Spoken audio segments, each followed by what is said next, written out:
one mic. All I need is one mic. It's just different. One mic with Big Mike. The overall tenor of what he's saying is very stupid. They say his style is too urban for the radio. Maybe it's not racism, maybe it's placism. Brother has to know his place, right, Bob? One mic with Big Mike. Things aren't always what they seem. A sports talk show, but no subject matter is off limit. Don't just tell me that the reason something's being done is because that's the way it's always been done. Because the first thing I'm going to say to you is slavery. And now, your host. I got the big homie here who needs no introduction. Big Mike. All I need is one mic.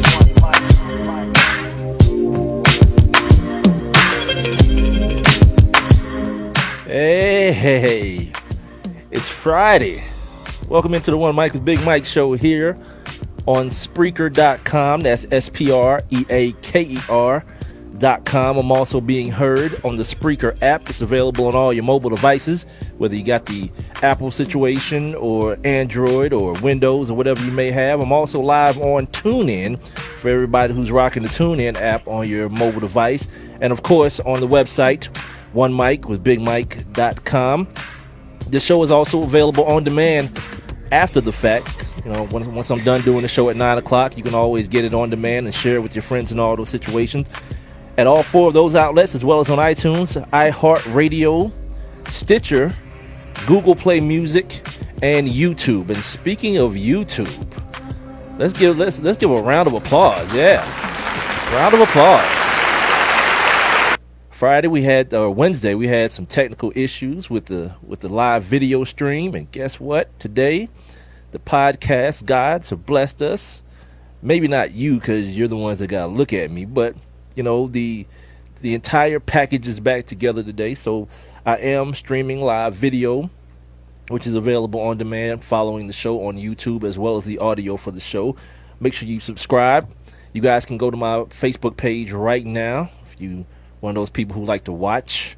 It's at the number one MIC WITHBIGMIKE on Facebook, and make sure you like that joint as well as share it with all your friends and your people and all those kind of things. If you want to be a part of the show, get involved in the commentary, text me your thoughts to 404-902-8104, or you can jump inside my live interactive chat room by clicking on the little thought bubble icon. It's only available on the Spreaker if you're listening via Spreaker, or if you're listening via my website. The thought bubble is not available on TuneIn, so you have to be listening via Spreaker or the website. Or if you want to just watch on Facebook, you can always leave your comments below the streaming video. Yeah, that's cool. Like now, as resistant as I was to the whole Facebook situation, the Facebook Live situation, it's become a part of what I do now. So when it's not there, like lightweight on Wednesday, I was pissed. Like you probably wouldn't be able to notice or be able to tell, because I'm that type of professional. I've been groomed in that way, and I'm not even just BSing about that. Like the people who mentored me in a way that stuff, you know, shouldn't outwardly affect me. But I was lightweight pissed about this whole, like the whole show, not the whole show, but like the whole like first 45 minutes of the show. I'm sitting up here while I'm talking and I'm clicking on the program, trying to open it and reopen it and close it. Yeah, I was lightweight pissed. So Renee will tell you guys that I told her, like, I'm gonna fight with this damn thing for the whole day on Thursday if I have to get it to work. And you know, luckily today, last night I got it to work. So you guys got a break from looking at my ugly mug on Wednesday, but here I am to invade the beginning of your weekend.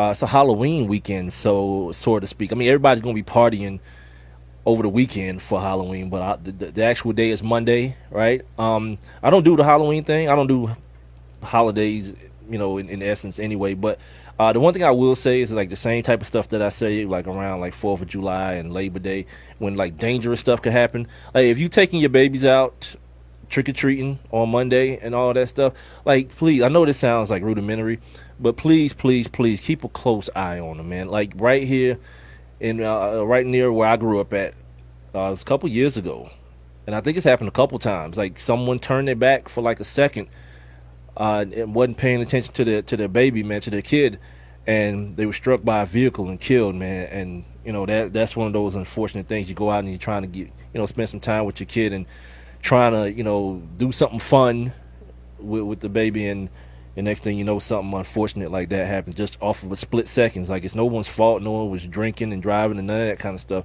It's just one of those freak things that happens with kids. You know what I mean? When you turn your head for a second, sometimes the wildest things can happen. In this case, something very, very unfortunate. So my little ghetto public service announcement to everybody is just like, if you're going out and you're going to do that on Monday with the babies, with the kids, just be a little extra aware of what's happening. You know what I mean? So that everybody gets their candy and they get to go home and be safe after the fact, and everybody can have their fun and all that kind of stuff. All right, so I'll make sure I got all that out the way. So now to the show. The show, in a real crazy way, this show just kind of came to me maybe about 20 minutes ago. Like, I've been reading all day, like here and there. I've been just reading like I do every day and trying to just absorb whatever I could. But the show just kind of came to me a few minutes ago, like 20-30 minutes ago, because I didn't know exactly what I was going to talk about. Of course, we got the NBA. Everyone has now participated in at least one competition. So whatever team you root for, whatever you were trying to see to start the season, you got to see it already. Which brings me to my question of the day. My question of the day is brought to me by sportsnewsandbrews.com. With that being the case, every team has experienced one game of NBA regular season basketball. And the question was, what have you gleaned from, I know it's early, because that's like a lot of the responses. Like, it's early. It's 81 more games to go. But, yeah, there are certain things that, me personally, I wanted to see. I wanted to see James Harden play point guard for Mike D'Antoni. He didn't do that last year. I wanted to see Blake Griffin coming back off the injury. He and Chris Paul coming back off the injuries that pretty much ended their season last year against the Trailblazers. I wanted to see right here in the city of Atlanta. I wanted to see Dwight Howard fit in with Coach Bud's offense, and I wanted to see him be healthy and see if he was going to be healthy. And Dwight looked good. Like, Dwight was light on his feet. I had a lot of spring to his step, and I know it's like everyone wanted to tell me it's early.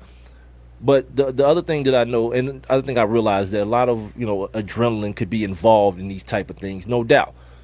But there are still, my bigger point is, there are things that if you're a basketball fan, there are things to look for. And you know what? I even thought about after the fact, which should have been the question probably, if you even give a damn about basketball right now, because I know a lot of people don't walk and chew bubblegum at the same time. They can't compartmentalize, okay, it's basketball season and football season, and I can pay attention to both, especially since last night, that garbage ass game that was on. You should have been all about basketball. Well, no baseball on. World Series went on. That's tonight. They traveled to Chicago, first game in Wrigley Field in like 70 years. So basketball was really all there was to rock with last night. So maybe that should have been the question. But I just wanted to see if anyone else, had the same thoughts that I had. The things that you wanted to look for out of the gate as it pertained to the NBA. What else do I have outside the question of the day? Also, you can answer the question of the day by texting your answers to 404-902-8104. You can do it in my live interactive chat room. You can't do it in there. You can answer the question in there, though. And you can also leave them as comments. Leave your answers as comments below the streaming video on the Facebook page, facebook.com/1 MICWITHBIGMIK. We got some Cavs and some Raptors going on. DeRozan and the boys, and Kyle Lowry. Yeah, I'm going to be checking that out while I'm talking to y'all. All right, let's go back to the notes and see what else I got here to talk to you guys about. Bottom of the hour, we got to do On This Day. After the first break, we got to do On This Day, which is my daily look back into the annals, into the history of sports. Got a couple good ones today, as a matter of fact. ATL, stand up. I got something for you today. And On This Day, the NCAA got the first, what I want to say? I want to say the first weekend of games before the actual real BCS rankings come out, where they determine the top four. Like, this is all that matters. All that AP crap and all that coaches poll crap, that's cool, and I talk about it every week, or I tell you guys what it is every week. But for the most part, none of that matters. The only ones that matter is the selection committee poll, which is the one after, that's going to come out next Tuesday. So we got a couple of games I want you guys to pay attention to as we move closer and closer into the weekend. And also, I had a question. It pertained to Lane Kiffin, and I want to kind of like flesh it out during the show tonight if I can. And there's an update to the Baylor situation. If you don't remember, if you aren't aware of what the Baylor situation is, all the sexual assaults that were kind of swept under the rug that occurred within the Baylor football program that cost Art Browse his job, that cost the AD, I can't think of his name, Ken Starr, his job as well. And of course, we got to talk about the NFL.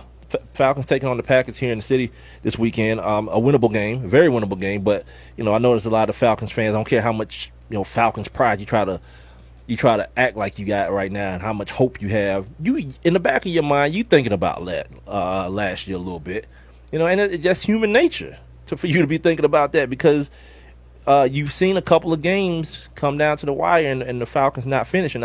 I got an article that I want to share with you guys that kind of explains or kind of describes what's going on with your Atlanta Falcons. You know what else I wanted to do today? Try out today. We used to do something on the old show, not the Sports Kings, but the show I used to produce on the radio here in Atlanta. And we called it Ask Away. And me and Renee had been talking about this for a while, doing this thing called Ask Big Mike, where you as the listener, if you're listening to the show, no matter how you're listening, even if you're not listening live, if you're listening to the show, to the podcast on demand, you can just, shoot me a question, whatever it is. It doesn't have to be about sports, whatever you want to know. If it's something about me, and I guess we will call it Ask Big Mike. Since it's Friday, whatever, we can try to roll it out today. I probably should have thought about this earlier, so we could have done some like promo on it, but whatever.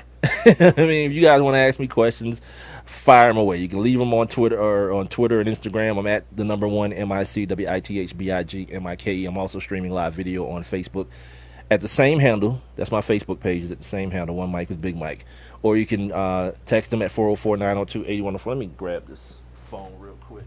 Oh, here it is. So I can see if anybody texts the show. I sometimes don't expect anyone to text, so see, like here.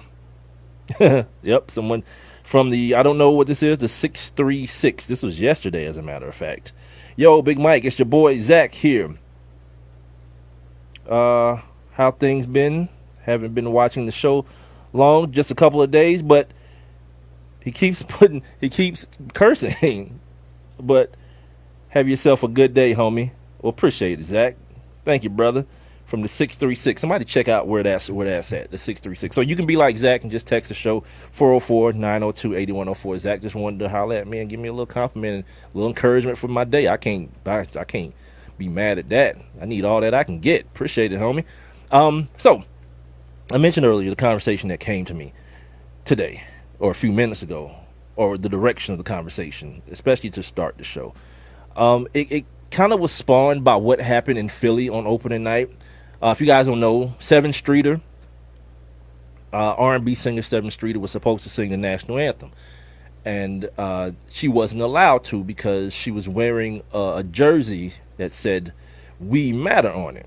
Now, I know it's one of those things that it's one of those like, oh, yeah, everybody's got to be mad about it. Oh, it's so wrong and wrong and wrong. Like, I'm past that point of being surprised at people's ignorance and stupidity and forcing myself to display some sort of outward emotion. So I was like, all right, man, I know I'm going to mention it because, I mean, it's a story, and I know I'm going to mention it, but I don't really have strong feelings about it either way. You know what I mean? Like, any rational human being knows that it's stupid.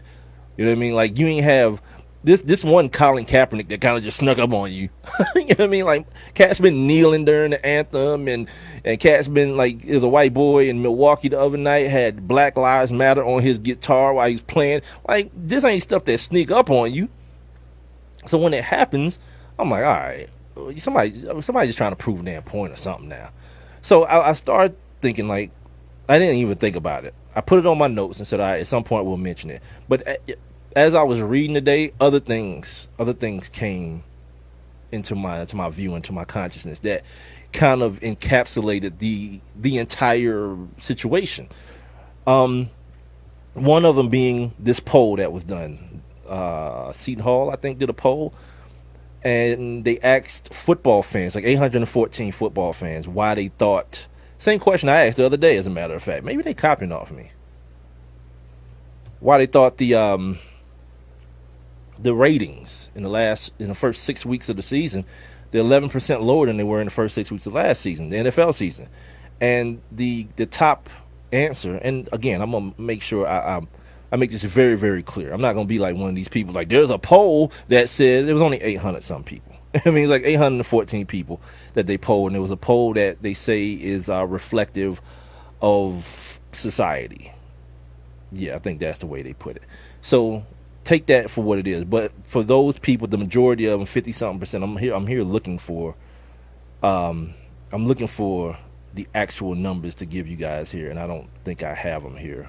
Yeah, I may not have them.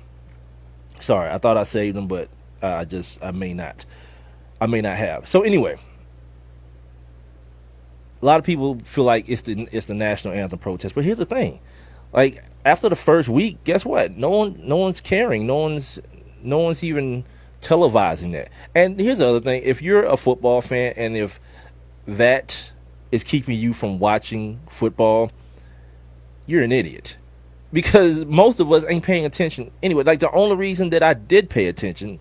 Sorry, I did save it. Here it is. Yeah, Seton Hall, a poll. The only reason I did start paying attention, because I wanted to see.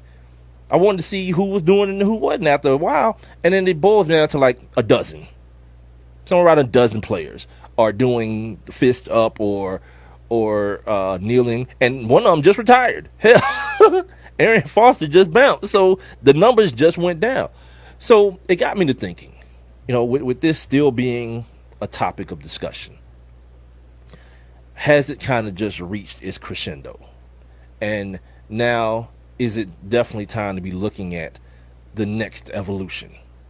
You know what I mean? Like, what's next? Like, what, other than Colin Kaepernick throwing not a little bit of money, throwing his money into it, and people throwing money at organizations and not really knowing. I'm not saying he doesn't know, but I know like Trent Baalke or whoever the dude is from the 49ers, he don't know what's happening with that money that he gave to that organization. He's just like, all right, I think it's a great organization. Here's $1 million, run it. Nah. I mean, like some boots on the ground type stuff. And during my reading today, I found some of that stuff. Let me go back a little bit and give you guys the actual poll numbers. Seton Hall poll released yesterday. Says 56% of those surveyed so they think fans are watching less because of the stand some athletes are taking by not standing during the national anthem. The action occurs pregame. Like I mentioned, it isn't even televised anymore. Other factors that fans cited, reasons people are watching fewer minutes of football with a presidential election. Of course, like 50% felt that way. The oversaturation of the games, 44% felt that way. Last night's game, if you want to call it that, was a perfect example of oversaturation. And focusing on postseason baseball because, of course, the Cubs and the Indians are a story, that people are watching very, very closely. And I want to talk about that, hopefully, before I get out of here tonight, the weirdness of that whole situation.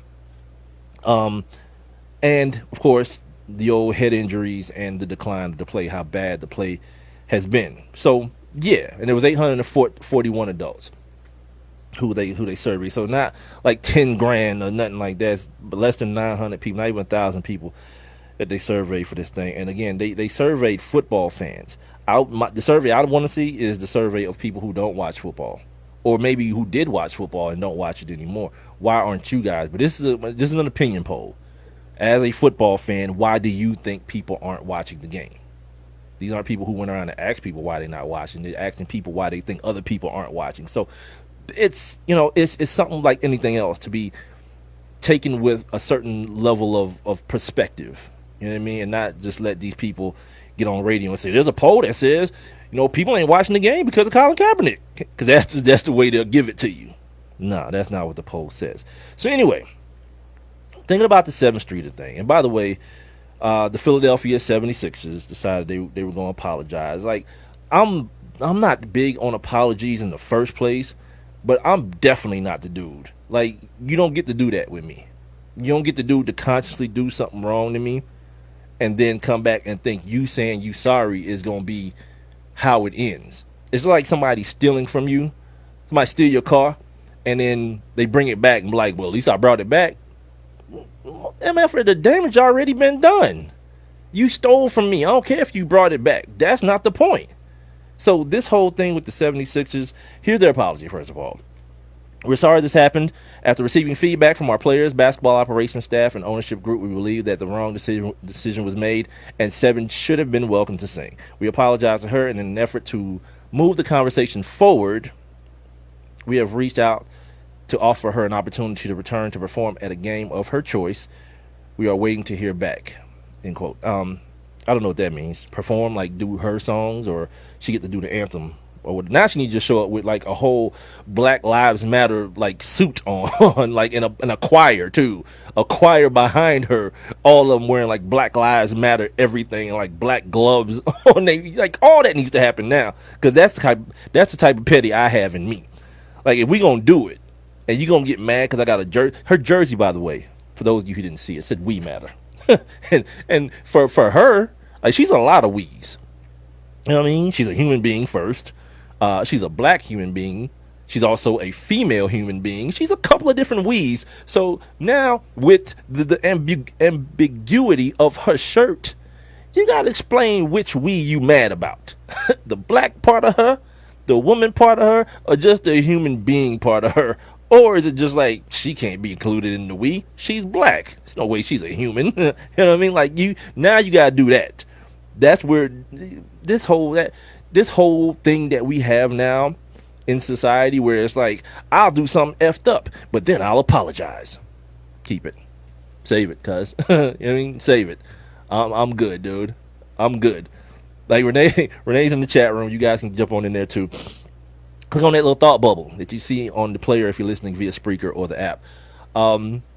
Renee said she should tell him to kiss her ass and move on. See, me and Renee got different levels of pettiness. Like, she got her petty meter on 10. Like, she want to just throw up the double birds and like keep it moving. Like, I'm the dude that's like, yeah, let's show out all the way. Like, and then the choir that I get to, they're gonna be the blackest people you ever see. I'm going to get like a choir from like Uganda or something, like the blackest people you ever seen that can sing.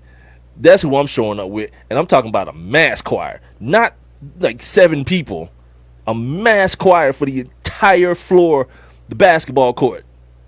And they all gonna have on like in big, they might even have on Black Lives Matter t-shirt.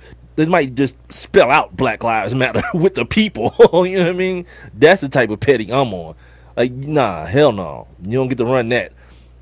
So anyway, moving forward here, as we move on from my pettiness and the petty individual that I am, something else came to my attention today. I was reading, and I saw a couple of articles by the Undefeated. Now, if you're not up on this Undefeated thing, you gotta get there, you know, because there's some very insightful things that will move you to think. And I think as a human being, that should be one of the things that we all, you know, strive for.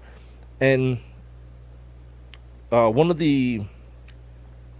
I kind of retitled the article so I knew, you know, what I wanted to say about it.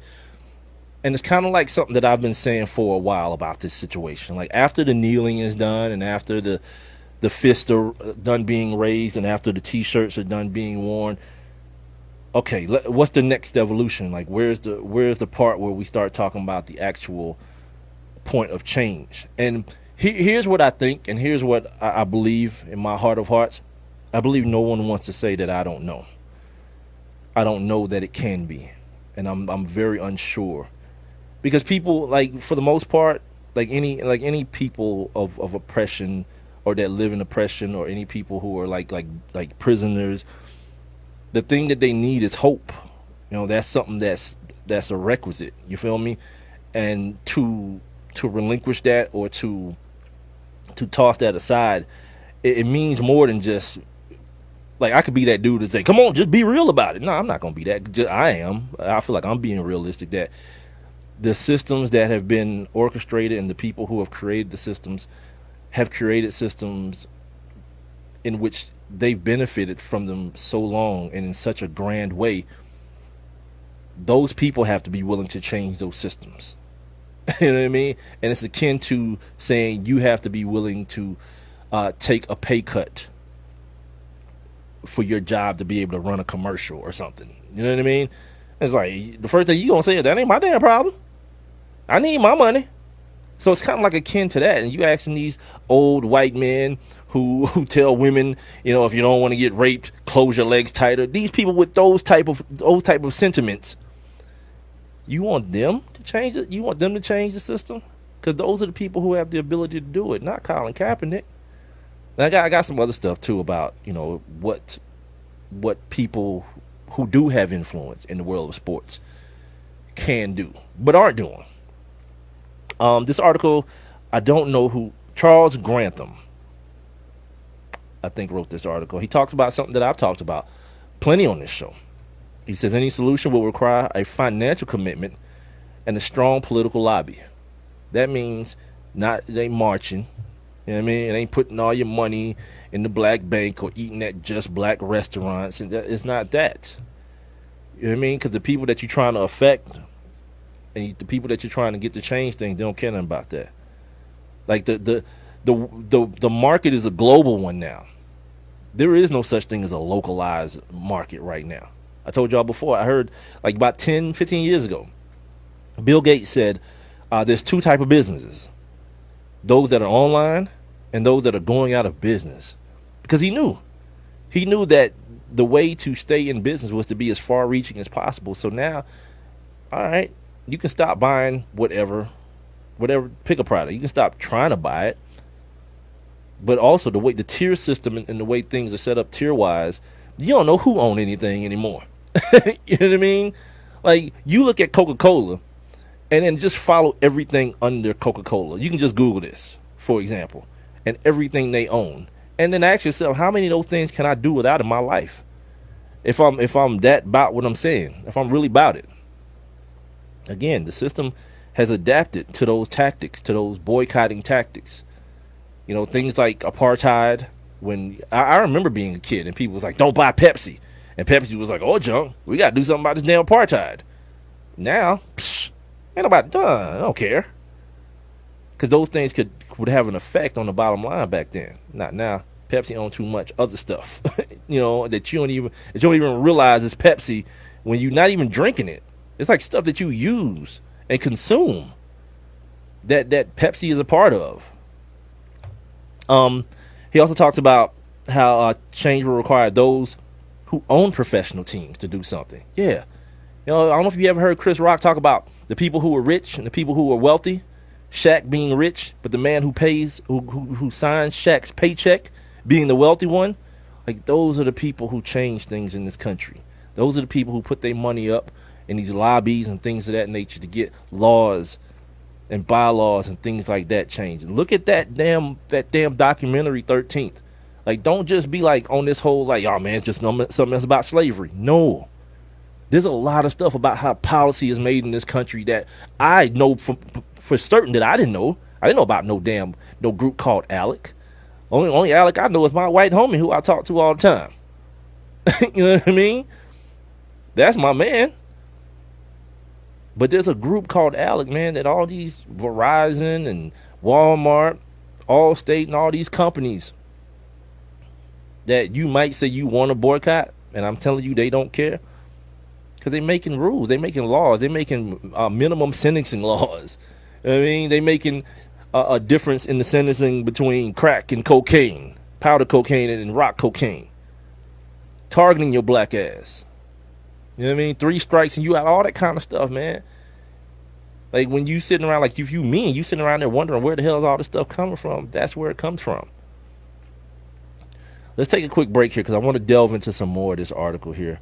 I'm gonna push on this day back to where it usually is on Monday and Wednesday at the top of the hour, because I want to continue this conversation. I really want to jump into it for the people who, like my man texted me the other day, like, stay away from the politics, stick to sports. Aha! Look what I'm doing here. All this stuff is about sports, because now I'm about to start talking about the players associations, the owners of sports teams, and the players associations and their roles in this movement against social injustices and things of that nature. I know it's Friday. I know it's kind of heavy. My plan was to have a bunch of fun and goof around and do a bunch of silly stuff today, but You know how they say, when the spirit moves you. Nah, I'm playing. Ain't no damn spirit move me. It is the One Mic with Big Mike show. It's a Friday, man. Tell your friends, tell everybody you know I'm here at Spreaker.com, the Spreaker app, as well as on TuneIn and OneMicWithBigMike.com every Monday, Wednesday, and Friday starting at 7 o'clock. Like I say, when I get back, I'll continue this conversation as it relates to what is the next step. You know, Colin Kaepernick lit the fuse, but what's next? You know, what is to come in this thing, this movement, this national anthem, or the thing that started as a movement involving the national anthem. I'll be right back. Well, I have one question for you. Do you or someone you know run a business that could benefit from additional exposure? The One Mic with Big Mike show is currently taking on new sponsors and advertisers. One Mic with Big Mike is currently syndicated across 8 different online platforms, and your company's name could be heard and seen across all 8 as well. Let's get to work. Please send all inquiries to Mike at OneMicWithBigMike.com. Thank you for listening. Thank you for your continued support. All I need is one mic. It may be hard to believe, but people just like you are already saving money. FeedThePig.org makes it easy. Their simple savings plan teaches you how to start saving without going overboard. So you don't need to mooch off your friends. You gonna finish that grape? You mean the one in my mouth? You don't need to stop buying the necessities. What you're smelling is a natural musk. Ew. You don't need to be a medical test subject. How do you feel? Mostly okay. Sometimes, though. You don't need to get a second job as a stuntman. We need a new stuntman! Let's break for lunch. You just need an internet connection. Don't get left behind. Start your personal savings plan with the tips and tools on feedthepig.org. That way, you don't need to sell your soul to the devil. $15 is the best I can do. All right, deal. Brought to you by the American Institute of CPAs and the Ad Council. And now, back to One Mic. What are we waiting for? Let's get to it. With Big Mike.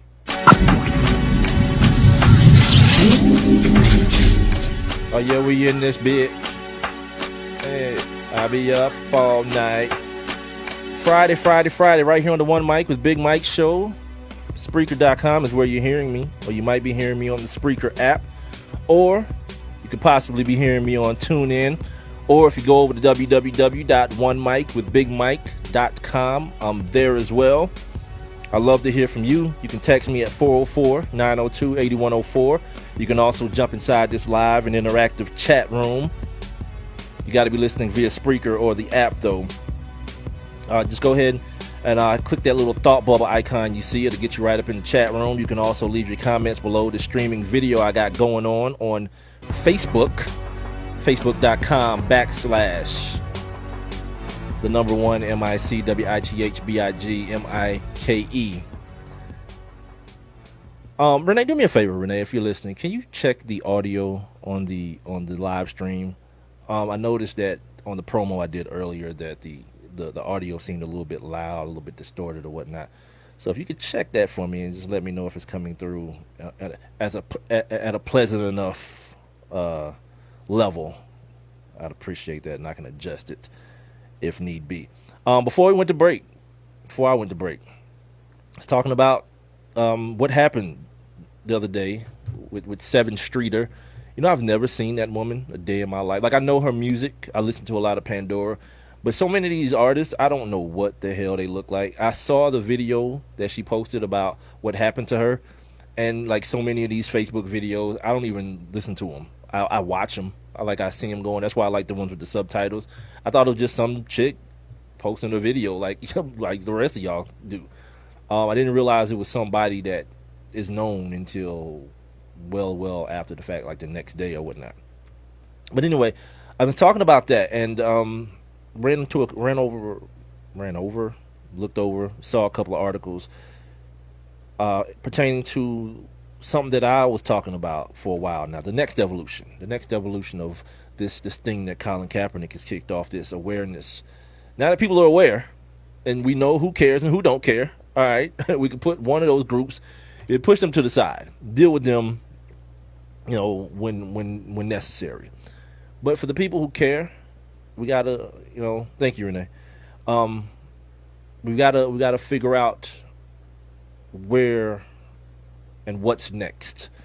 And once you figure out what's next, you kind of figure out, you got to ask yourself a realistic question, like, is it attainable?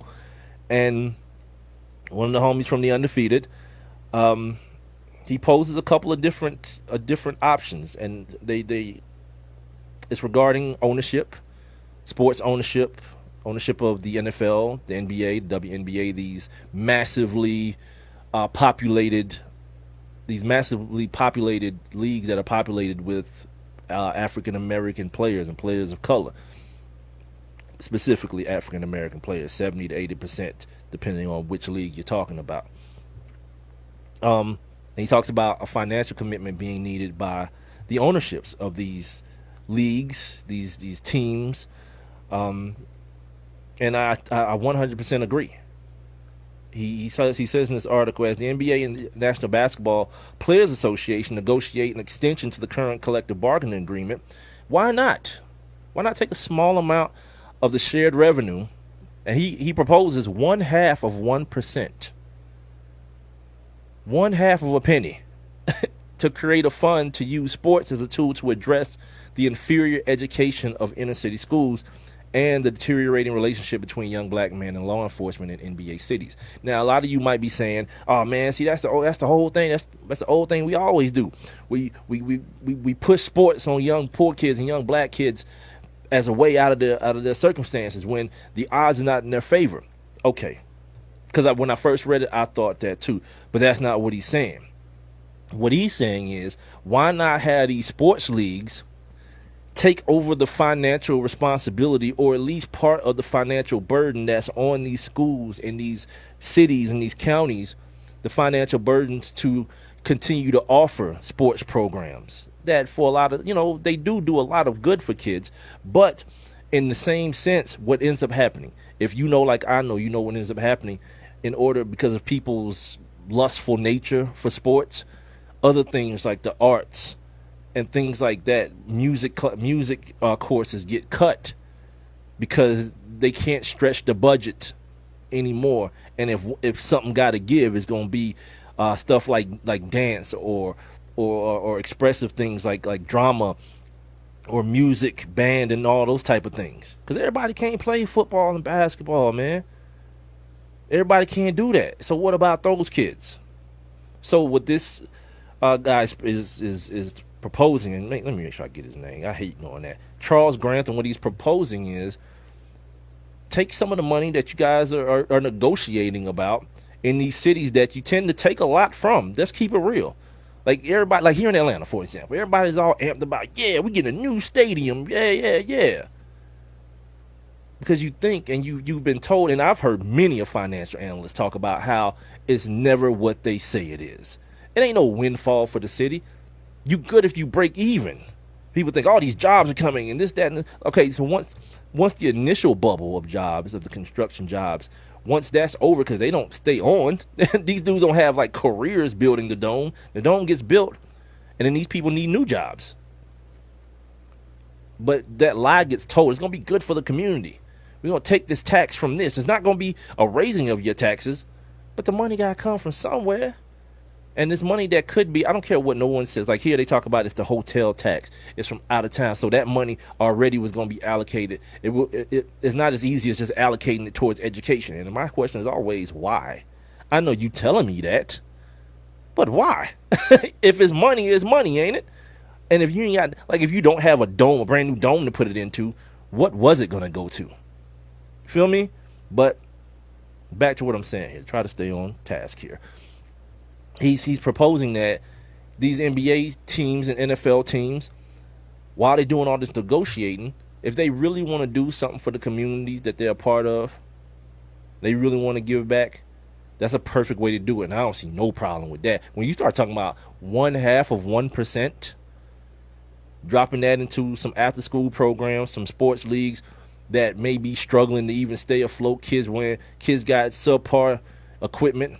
And then, again, just relieving the school districts of that burden so that in the classrooms, monies can be allocated to better equipment, more technology-friendly things, as poorly as this country is doing in the lands of math and technology and science, when someone proposes something that says, you know what, these sports leagues, you can do something about that if you want to. He also talks about moving on from the whole your position on the issue of kneeling or sitting for the national anthem versus my position. Move on. All right, whatever. You love and you want to make love and have babies by this damn dumbass song. Cool. Now, what about black people getting murdered by police? What about the stress-filled relationship between young black boys and the police that are supposed to be protecting them in their community? What about that? Can we have that conversation? And while we having it, let's converse about what you can do to be a part of the solution. This is why my personal opinion is that there is no hope. Because once you're put in a position to essentially beg the people who benefit from the system to change the system, how is that going to happen? You know what I mean? I don't see the light at the end of that tunnel as a light. To me, it's a train coming back at your ass. Oh, come on, please, Mr. Billionaire White Man, whose family has owned people like me before. Change the system. Take some of your money and help people who look like me feel like equals in this country that we were brought to so many hundreds of years ago. Who? Like, as a black dude, I'm looking at that like, I wouldn't even do that. You know what I mean? Like, I want to keep mine because that's what the world has become. You get yours and I'll get mine. I don't care if I had a couple 100-year head start on you. I don't care. Whatever. Figure it out. Because the first thing they'll holler at, Jay-Z figured it out. Yeah, if you had your opportunity, you would have locked Jay-Z's ass up when he was selling crack. He just luckily didn't. You know what I mean? And I talked about this last week. Like, the Jay-Z's and the LeBrons of the world, those are people who have extraordinary talents. And I just want some little black dude to be able to know that he can become a dentist and be as successful in life. You know what I mean? He don't have to be Adrian Peterson. He don't have to be Jay-Z. He can just be like a regular dude that has a dental practice, but still had a big car and a nice house and a fine woman and the beautiful kids and all that kind of stuff. You know what I mean? I want a little kid that looks like me to understand that is can be a part of his or her reality.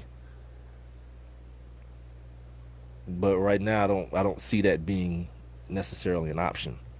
It is the One Mic with Big Mike show here. I'm on Spreaker, SPREAKER.com. Make sure you guys are signing up for your free Spreaker accounts. And once you do that, you can follow me on Spreaker. Follow One Mic with Big Mike on Spreaker. And then you'll get an alert. Every time I go live, every Monday, Wednesday, and Friday, you'll get an alert. And you can jump on in this live interactive chat room. You can holler at me. You can send your text, answer my question of the day. The question of the day is regarding the National Basketball Association. Everybody's played the game so far. We got like 2 at this point for a lot of teams. And my question is that, what have you gleaned from the initial games of the NBA season? If you saw some things that you thought you might see, some things that you didn't think you might see, like last night, Dwayne Wade hit a couple 3-pointers. He don't do that. Gave him a little throat slash. That's the most stupid thing ever. Renee's asking me who wrote the article. I thought that's, you know what, that might not be, because the way these. Okay, thank you, Renee says she's got it. Okay, whew. And then along that same vein, there's another article that caught my attention, and same thing, the Players Union, NFL Players Union. I do not know what they were on a panel, the AFL/CIO's panel on the role of athletes and the labor movement when it comes to racial and social justice. Ben Watson was on there. I disagree with like 70% of the things that Ben Watson said. Not necessarily disagree, but I think he's pushing this like whole like I'm this religious man and the world needs more religion agenda. And like, dude, sometimes just talk. You know what I mean? Just like be a real guy and talk about and stop telling black people, fooling black people into thinking that Jesus is going to save them. Because it ain't happened. You know what I mean? It ain't happened. And it ain't going to happen. So if I need like real tangible information. Not that some dude that died a couple thousand years ago is going to come back alive. And then at that point, everything will be all good. Because I'm ready for it now. And plenty of black people been ready for it way, way, way before me. So me and the whole Ben Watson thing, I'm kind of real cool on that. Anyway, he's somebody. He's like the vice president. The NFLPA vice president is who he is. So he was on this panel or whatnot. Now I highlighted some things within this thing. Here's one of the things that he said. That again, I don't know how this is a possible thing. Listen to this. He says, quote, "White America has to want to enter into the black experience. You can go through your life and not have to think about what the experience is like for someone who is black." End quote. Wait, what? How unreal? Like, what? You show me. Because maybe I'm wrong about this. You show me the white person that if you give him the option, then his words are not understand the black experience. You have to want to enter the black experience. Hell, I don't want to be in the black experience, and I'm black. I don't want to be in the black experience in America. It sucks. You know what I mean? It sucks feeling like like the other day, true story. I'm riding around yesterday. And you know, like if you got a Chevy, there's like the OnStar, the blue light on the OnStar, and it's on the rear view mirror. And I got the music up, so this sounds so stupid of me. The music is rattling the mirror, and I'm not really paying attention, but I catch the blue light out of the corner of my eye, like moving, and I'm thinking the damn police behind me. Straight up. Like, that is my black experience, man. Any blue light. If I'm listening to some music and there's a siren on the light, first thing I do is hit the brakes a little bit and look in the mirror. Like, straight up, and I'm not even BSing. No white person wants to be in that. So if that's what we're waiting on as black people in America, for white people, as he puts it, quote, for white America to want to enter the black experience, my G, don't hold your breath.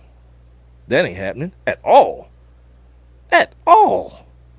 That's one of the dumbest things I've ever seen somebody. And that dude has said a bunch of dumb things. But to start to fix this problem, white people have to want to enter the black experience. My gosh. And again, maybe I'm going too far off the deep end with the comment. But I don't know. Maybe someone can tell me. 404-902-8104. You can do it inside the chat room or leave your comments below my streaming video here on Facebook, facebook.com/1Mike with Big Mike. So anyway, the article goes on. And if you're looking for this article, because I don't know if I posted this one either, it's called Players Union Confronts Questions of Social Injustice, or Social Justice, I'm sorry. He goes on to say, those who are black have to know about white culture. They have to understand how to navigate through the spheres. That's how this country is set up. That's not right and wrong. Wait, what? That's not right and wrong. What's wrong is when you actively don't want to engage, don't want to hear something that is not your experience. This is why. This is why I hear these things and I hear people talking, but what I don't hear them saying is that we're screwed. Because that's not a thing. Like when I hear people say history, I hear them say his story. It ain't got nothing to do with me. You hear about like Christopher Columbus and he's a damn hero and all. You know what I saw the other day? There's a show on Viceland, one of my favorite channels. And this show on there, and he's like this black dude, I think he's like a Middle Eastern cat, and this chick who's from Spain or from France or somewhere European. And they get into this old beat up RV and they're just traveling around America. And then they go to Mount Rushmore, and she says something that's so profound. She says, of all the places I've been, this country treats its government like religion, like other countries treat religion, because she's looking at these huge faces of these founding fathers on the side of this mountain that, by the way, they stole from the Indians, like a bunch of other things. That these huge faces, and like the Lincoln Monument, and all these huge pictures of real men. Where in other countries, these pictures, these images are images of gods. Unless, of course, you're in a country like Iraq, where it's run by a dictator, and the dictator himself puts a statue, like Saddam Hussein puts up a statue of himself, or Kim Jong, whatever the dude from North Korea, puts up his own statue. But here in America, there was an effort to do this with men, not men who were considered gods. And when she said it, I was like, you know what? And that's part of the problem. That's why things won't change. It's the same reason people don't touch the Bible, right? Because it's God's word. You don't want to mess with. You don't mess with that, even though it has been many a time throughout history. If you just read a little bit. Another story for another day. So yeah, that's why people get so this Second Amendment stuff, right? Can't change the law. When in actuality, look up the word amendment. It literally means to change. To amend means to change. Which means, and there are provisions within the document that says I think it's every 10, 20 years or something, that these laws should be reviewed. Because whatever year that was, 18, whatever it was, those men were probably smart enough to understand that, you know what, 2,000 years from now, some of this stuff may not apply fully. You know what I mean? Nah, not here. Not in white America. Those men knew everything. They knew the future and everything. So things have to be what it is. That's why we got to make it great again. Kiss my ass, man. It's so ridiculous. Like, this whole country and the way things are able to just fester in stupidity. It's one of the things that it still amazes me. This is why I don't get caught up in, every morning I wake up and I can't wait for this damn election to be over. That's all it is. Look what racist thing I found on the internet. Look what happened with Hillary. Look at what's going on. Like, come on, man. Like, who are you surprised? First of all, if you're surprised, you're ridiculous. And second of all, who are you telling? You're telling a bunch of other people that look like you, because those are pretty much who your Facebook friends are, right? Now, guess what? America's still racist. You went to bed last night, it was racist. You woke up this morning, still racist. How about that? It ain't changed. Yeah, I'm good, man. I'm good. Just do your best. You know what I mean? Do your best before you die. You know what I mean? Try to, if you got kids, try to raise the best kids you got. Kids you can. You know what I mean? And teach them in the ways of the world, and try to, give them some good sense, and let them know what's happening out here. Carmen Barkley is the labor union's director of civil, human, and women's rights. And then Dave Zirin, he is the sports editor for The Nation. Now, Berkeley says race is not a black problem. It's an every people problem. Kind of not. You know what I mean? Because again, if you're benefiting from the system, how much of a problem do you really have? It kind of is a black and brown problem. Like, what's that dude's name? That white dude on Mitch McConnell? It ain't a problem for him. He good. John Boehner and all these folks, Donald Trump, it ain't a problem for them. You ain't just gonna make me say it's somebody else's problem when it ain't. It ain't. It's my problem. It's a Mexican cat's problem. It's a Puerto Rican's cat's problem. It's an Asian cat's problem. You know what I mean? If you not amongst the majority white in America, yeah, you got a problem, and that problem is racism. Now, I appreciate white people because, like I talked about earlier, my man Alec, we text back and forth the other day about some foolishness that was going on, and he had some questions about the mentality, like where people kind of develop the mentality of either being consciously or subconsciously separative, or being able to separate people because of race. And we had that kind of conversation the other day, but for the most part, America is what it is. Like, this ain't like some place that, you know, I love it here. I love America. I just stay here, man. It's like anything else. I stay here. I pay rent here, or I pay my mortgage here. You know what I mean? I don't own nothing here. And until that is a different thing, whatever. He talks about like the hypocrisy when it comes to race relations and the things that people are willing to fight for and not fight for. And the example he gives is like LeBron James. LeBron James, you know, he famously or infamously, depending on which side you stand on, he wore the hoodie when Trayvon got murdered, right? But then here, just this past week, on his Instagram, there's a picture of a Cleveland Indians hat with the Chief Wahoo caricature or cartoon on it. And you know, someone was like, someone from the Daily News, the New York Daily News, a struggle of which he obviously doesn't care. And I've said this before on this show, I don't really care. I don't even think, like, I've heard Native Americans on both sides of this thing, man, that they don't really care, because in the Native American community, again, if you do some reading, it's some way worse things for them to worry about than some baseball teams' mascot, alcoholism, crime, being undereducated. They still live on these I'm about to call them plantations. Jesus, not plantations. Reservations.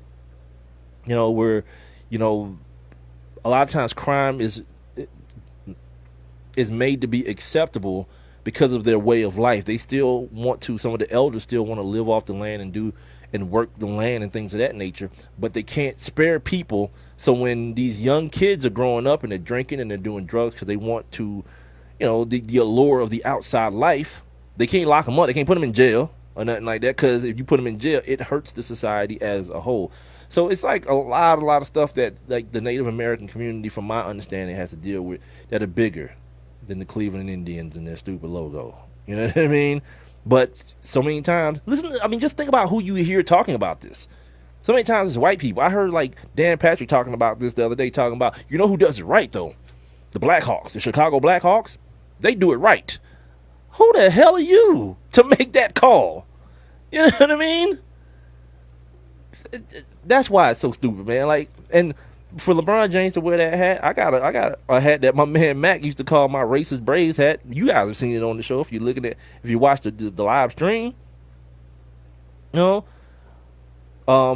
a Native American activist wrote this. He said, "How can you say Black Lives Matter when the name on your jersey says Red Lives Matter?" In response to Deshaun Jackson putting up a fist before the game, and Deshaun Jackson plays for the Redskins. I can't say that I can confidently just say that that's the same thing, man. You know what I mean? Like, I don't know what the feeling is from a Native American homie that, you know, sees the police. I don't know what that feeling is.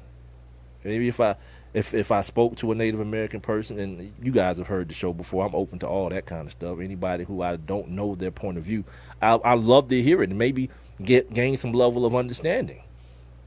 But as it stands right now, you know, there's a bunch of dissension. The same way there's like dissension amongst black people as it relates to like Black Lives Matter and All Lives Matter and all this kind of craziness. There's dissension amongst the races as a whole, man, that in a lot of cases it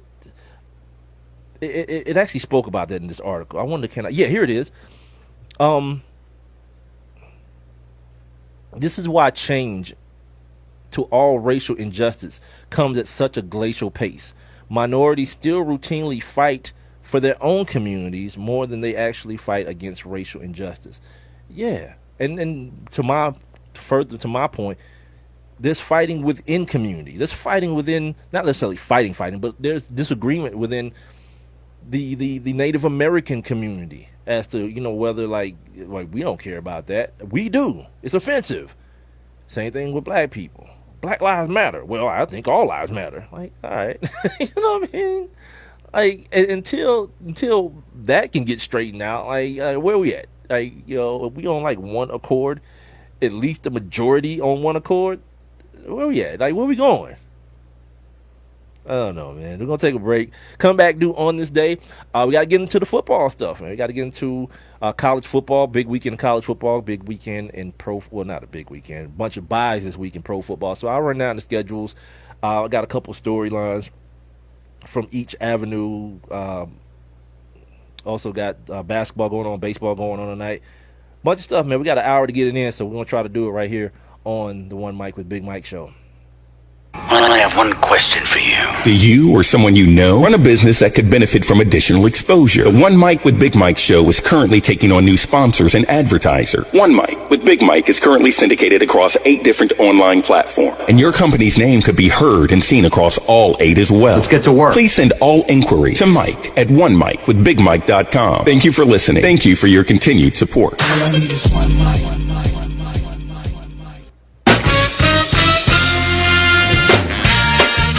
This is a test to find out if you know it all when it comes to children. Time starts now.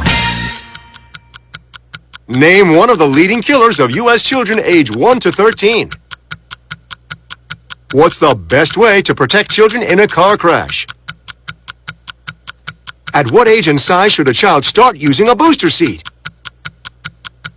Where can you find the answers to these questions? Car crashes are one of the leading killers of U.S. children.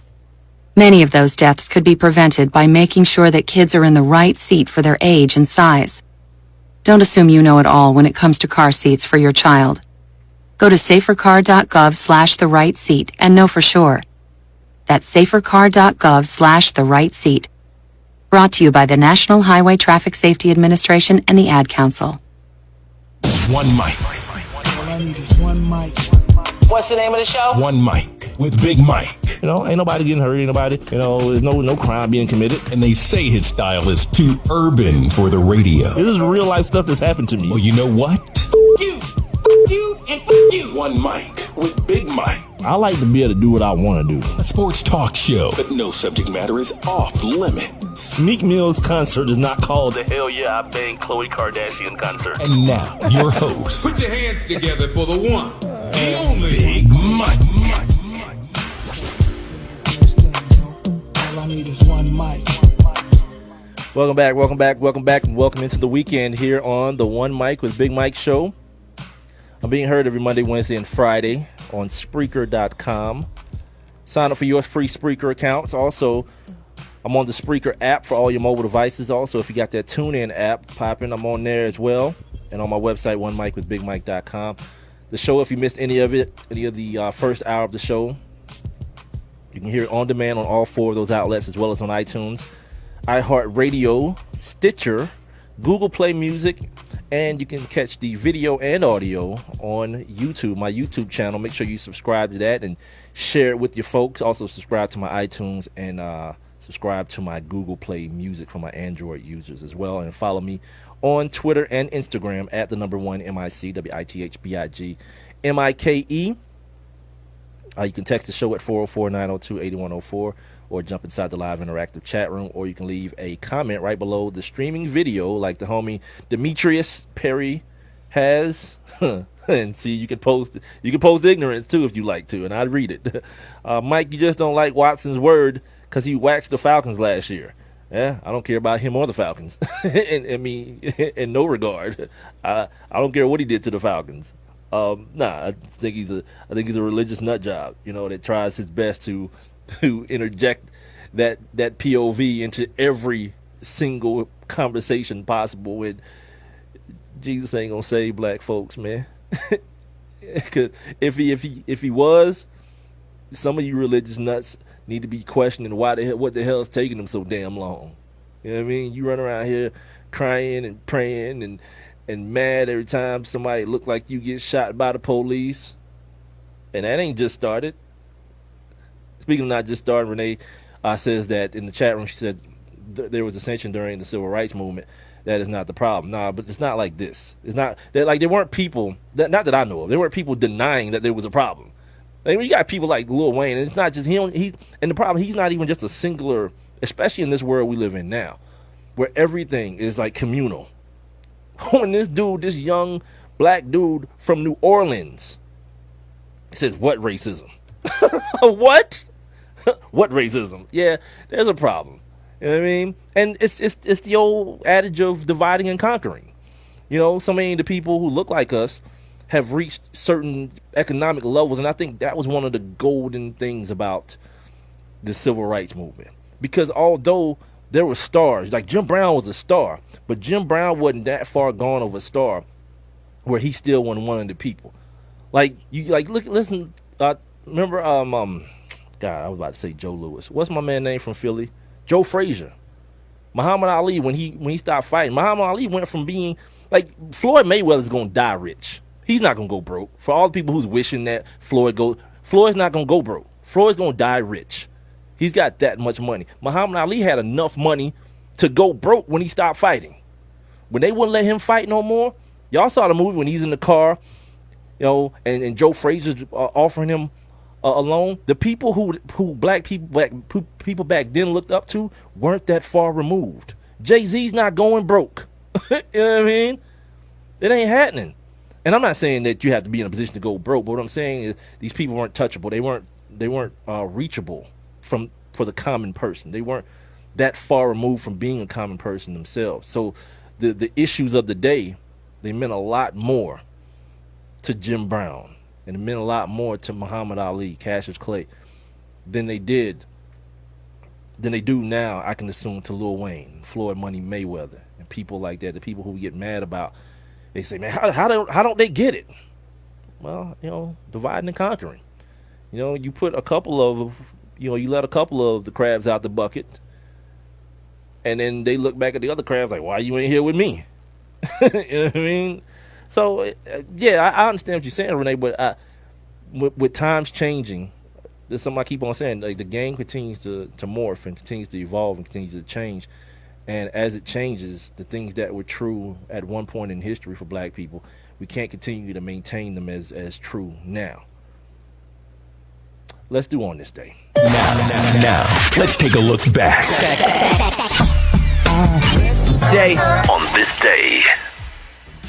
Oh, I guess I ought to pull it up first. I like when ignorance like interjects itself into the show, because like I feel like the first hour of the show was like way heavier than I thought it was gonna be at like 1 o'clock this afternoon.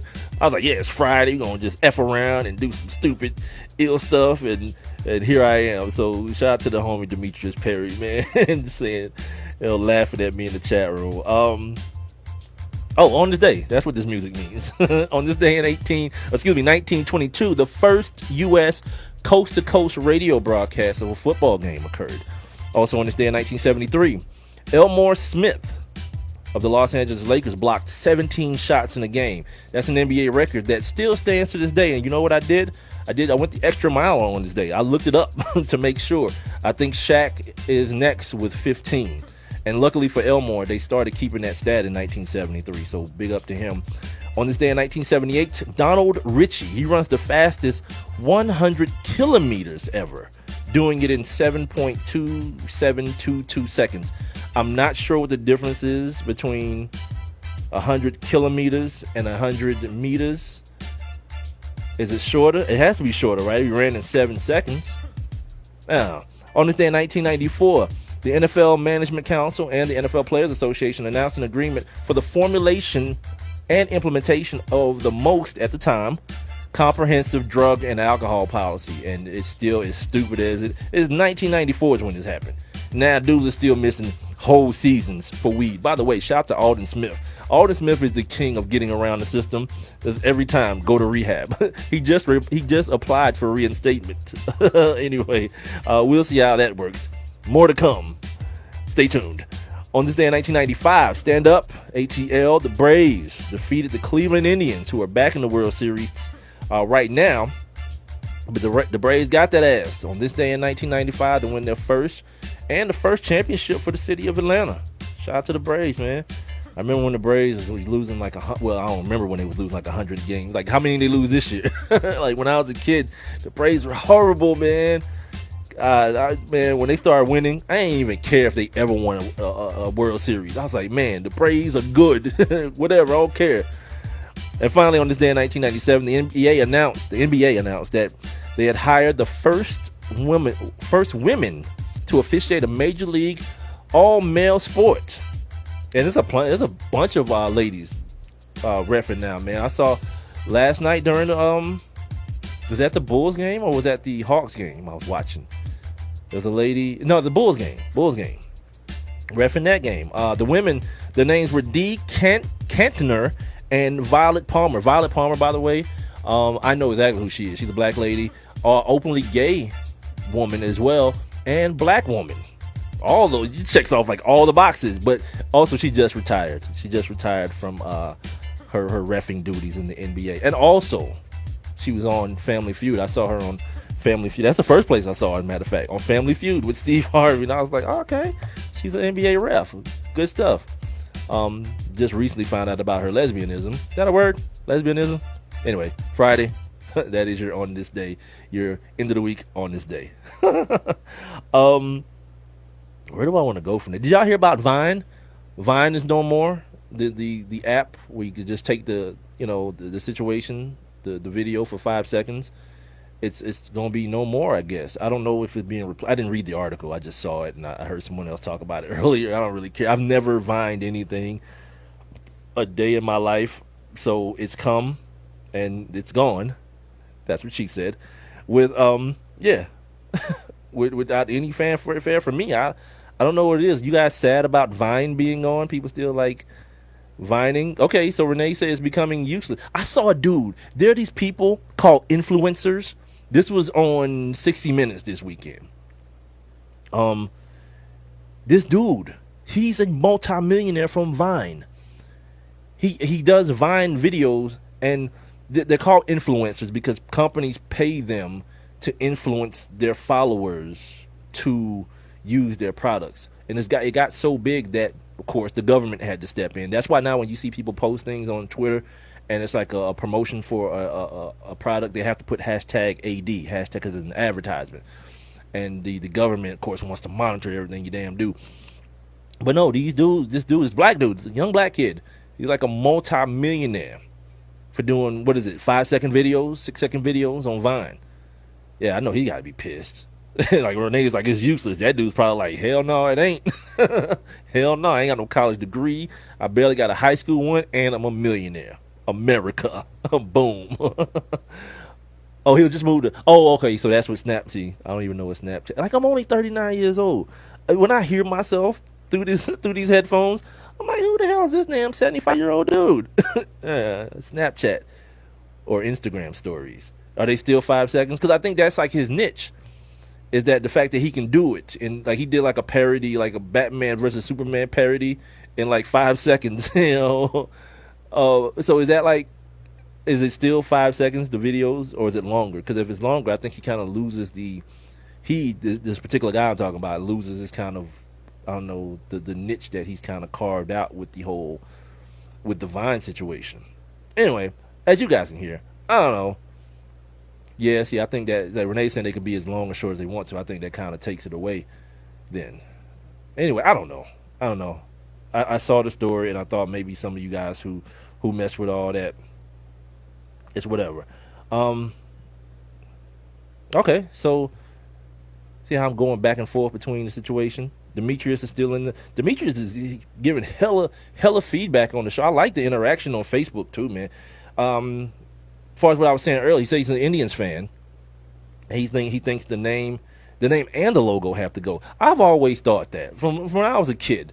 Like people call these people Indians because some dumbass white dude ain't know where he was. He's like, I must be in India. Look, they're the Indians. No, they're American. They're more American than me, you, any of these MFers. But we still the Indians. No, this ain't India. Just like being an African American. What the hell does that even mean? You know what I mean? Like, talk to somebody from Africa. They'd be like, nah, cuz, I'm African. You're American. Yeah, dude. And you know how things started at Jesse Jackson. I remember hearing Whoopi Goldberg talking about, a long time ago, talking about how stupid that was. And them playing a clip of Jesse Jackson saying, We're not Afro-Americans. An afro is a hairstyle. We are African-Americans. And I'm like, not me, dog. I'm from Decatur, B. You know, I'm not. You know, that was stolen from a whole group, a whole ethnic group. That part of your life has been stolen, and like you can't just go take it back. Because like I said, go talk to a real African, an official African, and watch him tell you, you're American, cuz I'm African. Yeah, ain't no bastardization of it. Ain't no like group thing we doing here. Yeah, it's real. That's where we're at in this country, man. We don't live here. I mean, we ain't from here. We just stay here. You know what I mean? What did I say I was going to talk? Oh, back to the NFL. Got some NFL stuff I wanted to holler at you guys about. The other thing that came from the articles I was reading. Dang, this thing's gonna take up the whole show, ain't it? I didn't even mean for it to. The talk of like with Ben Watson talking about you have to white people have to be a part of the black experience, but there are other instances of black athletes saying, you know, with all the fists that you're seeing raised, with the knees being taken, other than the WNBA, shout out to the ladies, ain't none of these big time white superstars, you know, saying anything, you know, about any of this stuff. You know, you see, you got Facebook, you got the news and TV and all that kind of stuff. You see the faces of men who look like the men who you depend on. Like if you're Tom Brady, you depend on a lot of Negroes to make your living. Aaron Rodgers too. But you can't find your way. Who said something? Chris Long said something. Chris Long is long forgotten. You know what I mean? He's not one of the primetime white boys. Let's keep it real. He said something. Somebody else did too. I hate that I'm not remembering who else it was, but it was another white athlete that said something. But again, there's the reason that I'm not remembering who it is because the names are not Aaron Rodgers or Tom Brady. And like, look, don't feel obligated. But what I'm saying is, there has been a call to action for guys like that. And they just keep letting it ring. They keep sending that broad straight to voicemail. And, you know, just kind of tie everything together before I move on. I saw this month's Real Sports yesterday. And shout out to my man, David Scott. Shout out to all them folks over at Real Sports, man. They do, like, great work, man. Like for whatever ESPN is, they are the total opposite. They definitely target your intellect in so many different ways and make you think, and they inform you about things that, and otherwise, speaking for myself, I may not have even known. Like the story of Peter Norman. That's why we're speaking about white guys speaking up speaking up in the face of oppression for black guys. This guy Peter Norman, he's the third man in that photo with Tommy Smith and John Carlos.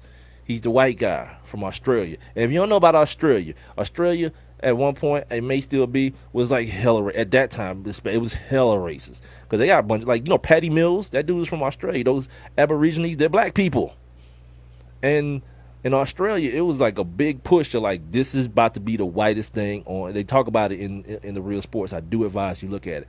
But the stuff that this dude had to endure, Peter Norman, and the way he was shunned and the things that came down on him because he wore one of those pins. Like those men, we as black people, you know what we do? We focus on the black fist being raised. But they also stood up there with no shoes on for people around the world who couldn't afford shoes on their feet. Poor people. They also wore necklaces with beads on them to symbolize the many black people who look like them who were lynched in the country of America. They also had a pin on, this pin for a group that they started, the Olympic Project for Human Rights, not black, human rights. And they asked Peter Norman to wear one once he won. Apparently no one knew who this white boy was, but then realized he could run his ass off. You know what I mean? He started blowing people away in these preliminaries, and folks was like, who the hell is he? So then when they won, they was about to walk out from the tunnel to get on the podium. They was like, look, man, how you feel about human rights, cuz? Kind of like punking him. He was like, yeah, I'm good with it. What's happening? He was like, you want to wear one of these pins? And he was like, sure. And from the way my man is telling the story, he reached for homie's pin. He slapped his hand away like, nah, this mine. I'm going to give you your own. And then that's when you see him on the podium with all three wearing these pins that say Olympic Project for Human Rights on them. Because before the Olympics started, there was this big thing about these N-words better not come over here with all that foolishness. It's going to be a problem. John Carlos was banished from the village and all that. So history tells white boys, speak up if you want to. You know what I mean? They do that. Step outside of what you know if you want to. It ain't going to turn out good for you. And if you Aaron Rodgers, it's just like what I said earlier. Why? Why should Aaron Rodgers? I'm just using these guys as examples because they're at the tip of my tongue. Why should Tom Brady? Him and his model wife and beautiful kids and all that, and Aaron Rodgers got Olivia Munn. Like, why? What's going to change in his life for the better? Nothing. So what's the incentive? And that's life, man. In most cases, people don't do things out of the kindness of their heart. People need to be incentivized to do things. And so if you start asking white folks, to be, to step outside, that plush, feel good white world that America has made for a lot of them, and speak out, take knees and stuff during anthems.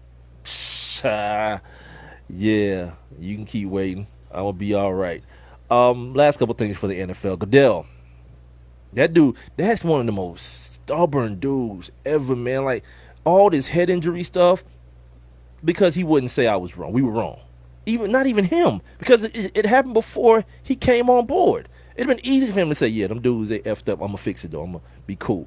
Now he's doing the same thing again with this damn domestic violence thing. I talked about Wednesday how Josh Brown, the kicker for the Giants, he got suspended, right? Taken off the commissioner's exempt list or whatever. But this dude, we all know how stupid this make-believe policy was that allowed this dude to serve a 1-game suspension for beating up his old lady over 20 times.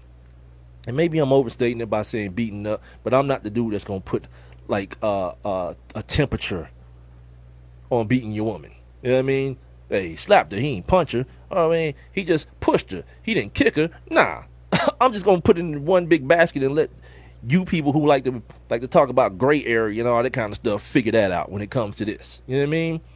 Like it's like rape. I mean, he can put it all the way in. Yeah. What? Yeah. Makes no sense. It is what it is, right? All right. So here's what Goodell had to say about my man's 1-game suspension. Instead of just saying, yeah, we shouldn't have, man.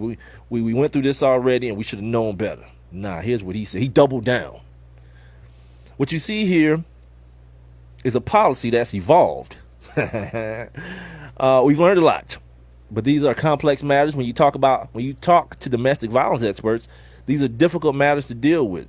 You have rights. You have families that you have to be concerned with. Privacy issues, yes? You want to make sure you're doing everything possible to address these alleged incidents when they happen, but you also want to deal with them to prevent them from happening. Well, that you punish people to prevent things from happening. It's called a deterrent. Am I wrong with that? It's a deterrent, right? You punish people. You tell people if you kill somebody, we're gonna put a damn needle in your arm. Don't kill nobody. Don't murder. No, not kill. That's wrong. There's a difference between killing and murdering. Like, I kill an MF, you run up in my house, you gonna catch one. I ain't gonna go murdering folks though. It's a difference. I think we made tremendous progress. Getting back to the quote here, can we make more? And we'll make more. Of course. He's an idiot. He ain't made no damn progress. If anything, you've made the opposite of progress. You've gone backwards because initially Ray Rice was suspended for 2 games. So you went backwards and gave this white boy 1. Yeah, come on, kid. I mean, I was born that night, but it wasn't last. Like, all that lawyer, it ain't even really lawyer talk. It's just like, I know I'm smarter than you. Hear my voice, hear me speak, and understand that I'm saying to you all that you need to hear. I'm good, cuz. I'm good. Let's get into the schedule for tomorrow, the NFL schedule for this weekend real quick. I'm not going to talk about that thing that happened last night on Thursday Night Football. No need. Redskins, Bengals, 9:30. They in London, ain't they? Yeah, Redskins and Bengals in London again. Not them again, but you got the Cardinals and the Panthers at 1, the Lions and the Texans at 1, the Seattle Seahawks and the Saints, they're at 1. The Chiefs and the Colts at 1. The Jets and the Browns at 1. Have fun in that one. The Patriots and the Bills at 1. The Raiders and the Buccaneers at 1. The Chargers and the Broncos at 4-5.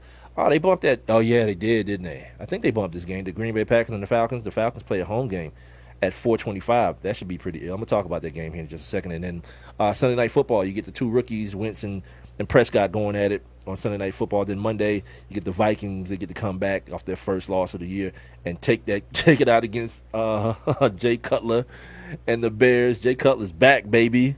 Yeah. Well, grand opening, grand closing damn near, because they done talked about this dude. All his guaranteed money has been paid. He got all the guarantees out of the team. How about that? So that means Jay Cutler's going to be somebody's backup next year. Jay Cutler ain't going to be no starter in the NFL no more. Any idiot that does that is just that. You don't deserve to be running no damn team. Falcons and the Saints. You know what? The Falcons and the Packers, I mean. Here's something that I forgot to mention on Wednesday. When I was talking about the Falcons and this whole thing about them building a championship team the way the Seahawks have and all that. Here's the thing I forgot to mention. You know what's going to kind of put a halt to that? The fact that Matt Ryan's going to be learning a different offense again next year. Why do I say that? Because guess who's a hot head coaching commodity? Like between Kyle Shanahan and Josh McDaniels, let's see, Chuck Pagano is probably going to be a job opening to coach Andrew Luck. Gus Bradley, saw that thing last night. I think his contract is up anyway, too. I think he's lame duck coach this year. Gus Bradley in Jacksonville with all that young talent. Blake Bortles ain't that bad. He's not as bad as he's been. Feel me?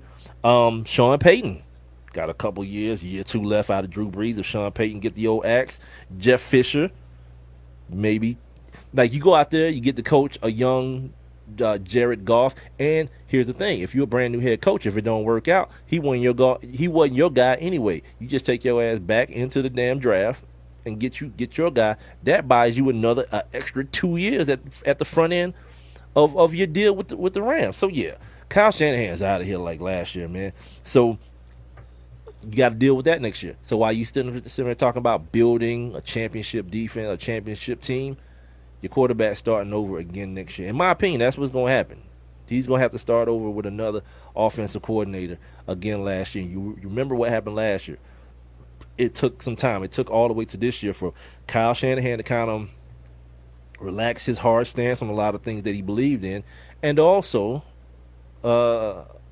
give Matt some more freedom with the no-huddle and things of that nature. Got a couple minutes, so let me give you the breakdown on this game real quick.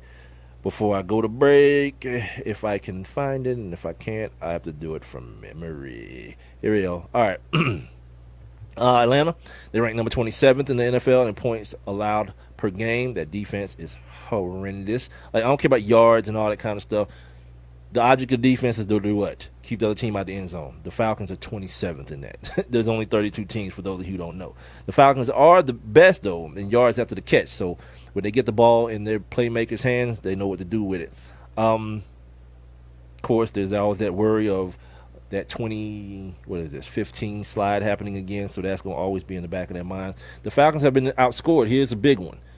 By 29 points in the fourth quarter. Which means, of course, they wear down and have trouble holding a lead. Atlanta has allowed 29 plays of 20 yards or more. But here's the good news with that. Those are what we call explosive plays. The Packers ain't explosive. They're 29th in creating plays of 20 yards or more. So, you got the battle of ineptitude. A team who wants to give up the long play and a team that can't manufacture long plays. The Falcons give up a combined 93 points in 3, gave up a combined 93 points in their 4 victory. The Packers offense averaged only 23 points. So, it's a lot of things that I guess you look at and you say something's got to give. The Falcons run the offense that the Jacksonville Jaguars run, that the Seattle Seahawks run. The Packers played the Jacksonville Jaguars in the first game of the season. So that's pretty much what they're probably going to be using as preparation for what's about to happen on Sunday. And in that game, Aaron Rodgers was 20 of 34 for only 199 yards. He didn't even break 200. He averaged less than 6 yards per passing attempt in 3 of his last 4 regular season games against that same scheme, either being Jacksonville or the Seattle Seahawks. We're going to come back and talk about this NBA, this National Basketball Association that's kicked off. I'm watching right now the Cavs. They beaten the Toronto Raptors 50-42 right now on my TV. So, yeah, we'll talk about that, and we'll talk about the question of the day as well. The question of the day being, now that every team has played at least one game, what have you gotten? What have you gotten out of the NBA season so far? I've gotten some things, and I know a lot of you guys are like, it's too early to get anything. Not for me. I see, like, D'Angelo Russell, from our outward appearances, look like he ready to rock and roll. He couldn't wait for Byron Scott and Kobe Bryant to get their old ass out of here. You know what I mean? So I can start doing my ish. That's what he said last night after he hit that 4-point play. It's my ish, youngster. I feel you. It is the One Mic with Big Mike show. I'm here on Spreaker for another about 30 minutes here. I'm also on the Spreaker app, on TuneIn, and OneMic.com. You guys can be a part of the show by texting me at 404-902-8104, or you can jump inside the live interactive chat room, or leave your comments below the streaming video on Facebook. I'm at facebook.com/MIC, I have one question for you. Do you or someone you know run a business that could benefit from additional exposure? The One Mic with Big Mike show is currently taking on new sponsors and advertisers. One Mic with Big Mike is currently syndicated across 8 different online platforms, and your company's name could be heard and seen across all 8 as well. Let's get to work. Please send all inquiries to Mike at onemicwithbigmike.com. Thank you for listening. Thank you for your continued support. All I need is one mic. My name is Dale Pazinski. I'm 19 years old, and this is how I live united. I've always been kind of a computer geek, and I found a way to use those skills to help the homeless in my community. For people facing hard times, computer skills and a basic resume are so important. It may seem like a small thing, but it makes a huge difference in people's lives. So with United Way, I created a program where I work with the homeless. Together, we go through their whole job history, write a resume, and then save it on their very own USB drive. We provide workbooks and training certificates. I even budgeted for cupcakes so we can celebrate as a class when one of our people gets a job. That's huge. When somebody says, "Hey man, that job that you helped me apply for, I got it." That's what living united feels like to me. My name is Dale Pazinski. I help people achieve financial independence. So I don't just wear the shirt, I live it. Give, advocate, volunteer, live united. Go to liveunited.org. Brought to you by United Way and the Ad Council. And now back to One Mic with Big Mike. And here we go!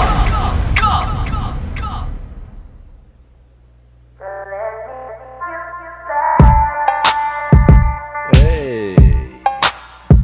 It's my record right here, boy. Man, see, this is what I'm talking. It's like when I was talking about, like, very few people are just one thing. This dude beat that girl up. This kid is like crazy talented, man. It's like a banging record.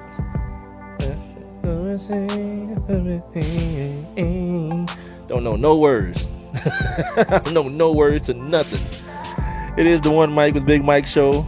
I got a bunch of stuff to get out before I leave for the weekend, before I get into this weekend, man.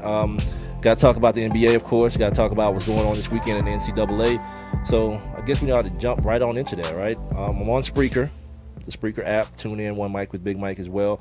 All the shows are archived there. You can catch them on demand. You can also catch them on demand at iTunes, iHeartRadio, Stitcher, Google Play Music, and, of course, YouTube, where you can catch the video and the audio. Make sure you subscribe to the YouTube.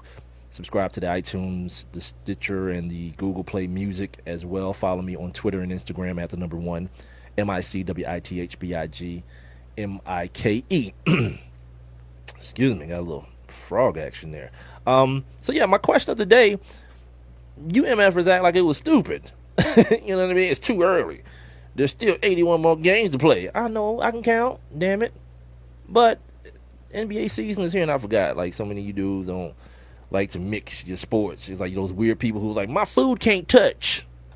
And my mom used to be like, it's gonna touch in your damn stomach. So a couple things that I saw at for the start of the NBA season, if I can get it out. Joel Embiid. He looks good. You know, you can still see him laboring a little bit. The foot, you know, you can still see him laboring, but there's some skill there. There's some footwork there. There's some toughness. There's some understanding of the game. There are all those things that for a guy who ain't been playing basketball really that long, you know what I mean? In comparison, when you talk about dudes playing all this, you know, pick up AAU ball and Little League and stuff like that, kid hadn't been playing ball that long, and he seems to really, really understand what he's doing so far. They lost a close one to OKC, so Russ and the new look Thunder, they got a chance to get their first win of the season. But here's the thing, though. Here's the crazy thing. And out of both of those teams, the Sixers look the best. I guess because of what you may have been expecting from them. But that team is still going. That Oklahoma City team is still going to rely on Russ probably way more than they should. You know what I mean? Victor Oladipo's there, of course, and Enes Kanter's there, and Steven Adams and all those cats.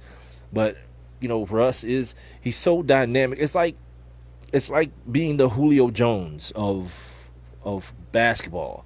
It's like he's there and he's so dynamic. It's like how do you force yourself away from in the basketball sense, just, you know, standing and watching at times. I mentioned D'Angelo Russell already. I felt that, you know, he was a kid who was going to need to be able to spread his wings. Jordan Clarkson was actually their leading scorer. He quietly is kind of like their best player too. Julius Randle had a nice night in that game against the new look or the new coached, the Mike D'Antoni coached Houston Rockets. James Harden, my God, like for whatever jokes that people like to tell about James Harden, they don't play no defense. They try to take the one little, like 2 or 3 clips a year and tell you that that's who James Harden is defensively. Watch some basketball. Secondly, who cares? Like, James Harden is a monster on the basketball court. And every time I see that dude play, I think one thing to myself. How crazy is that Russ, and KD were on the same team at one point? My gosh. Like, I don't remember my comment. I remember telling Rob Calloway this. When they lost that finals against the Heat, I said, this is cool.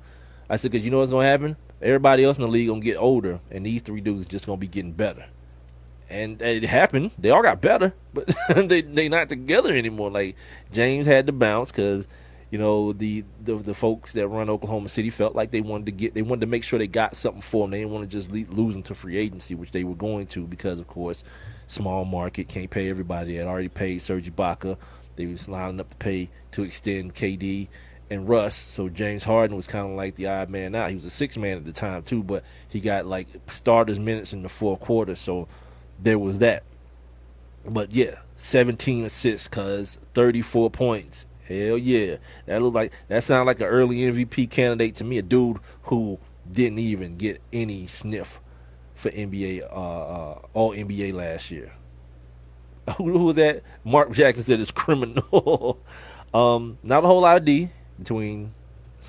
a whole lot of defense between the I'm a child, I know, between the Rockets and the Lakers, but whatever. I think Luke Walton, he'll be able to coach that into him. You know, he'll be able to coach that defense into him. Mike D'Antoni don't care. Never has, from his days in New York, from his days with the Lakers, from his days with Phoenix. He don't care about defense. So there's that.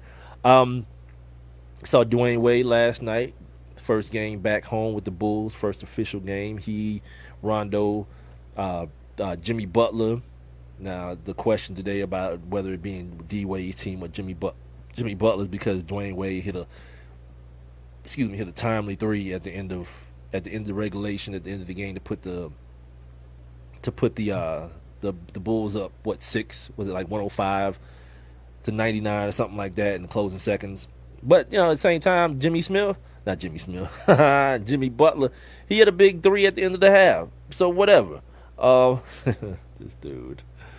NBA MVP after game. No. See, this how rumors get started, my man. Ain't nobody predicting no MVPs. I am Nodo's in the building, by the way. He's in the chat room. But James Harden is setting himself up for the type of season. If that's how he's gonna play in that Mike D'Antoni up and down, fast-paced system, yeah. 34 and 17. I ain't saying he can do that. He gonna do that every night. But let's not act like we don't know what kind of player offensively James Harden is. 2 years ago, he was the MVP runner-up. So I'm not like reaching. I'm not talking about like Louis Scola or somebody is about to be the MVP. Nah, James Harden. Think about it. Everybody else is like losing buckets. Like Russ is gonna get a bunch of buckets. As you can see, Dame Lillard went 39 in game 1, 29 in the next game. He's gonna get plenty of buckets, and Harden is gonna get plenty of buckets. The dudes who ain't gonna get as many buckets anymore is Steph.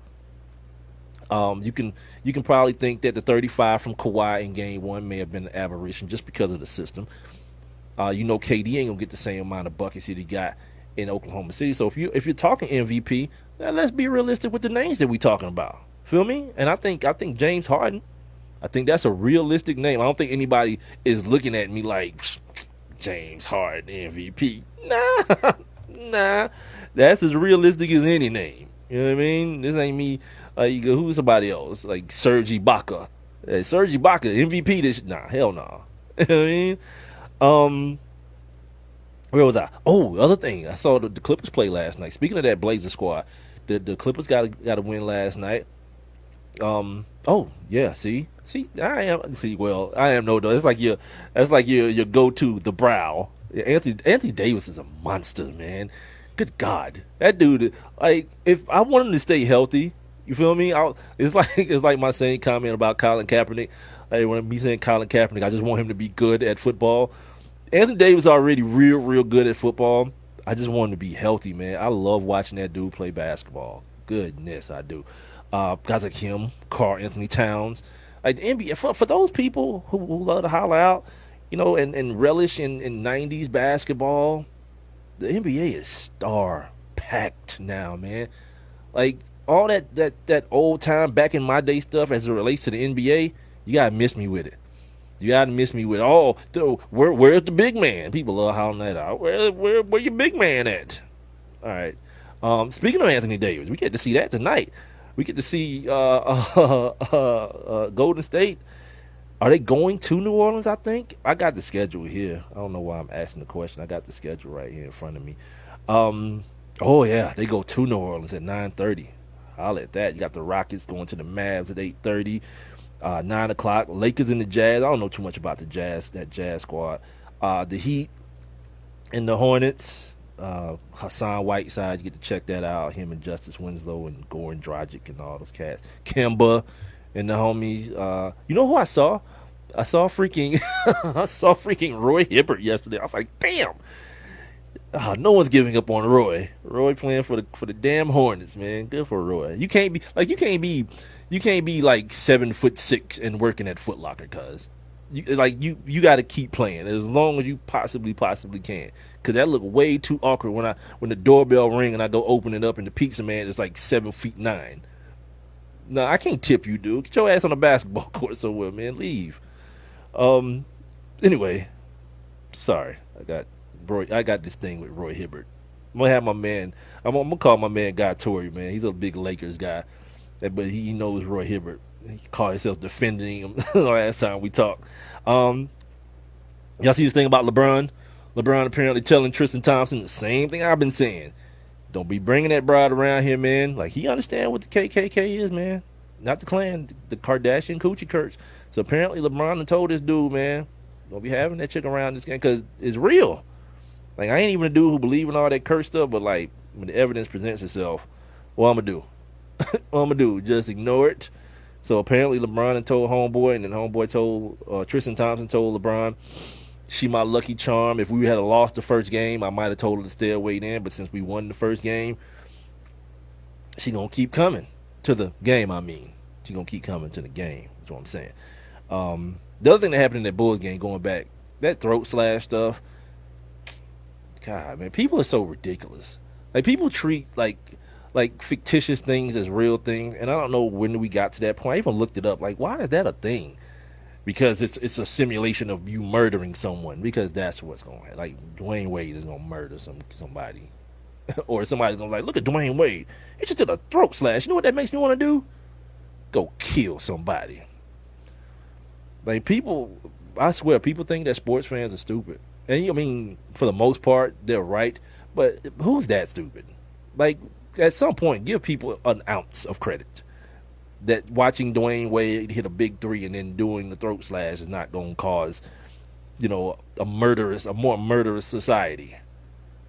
Goodness. Kevin Garnett, the recently retired Kevin Garnett, apparently he's going to join TNT, and he's going to be like a consultant for other teams, for a couple of NBA teams as well. So Kevin Garnett went from Minnesota to, I guess, turning into a Jamaican. He got like 1 million jobs now, all of a sudden.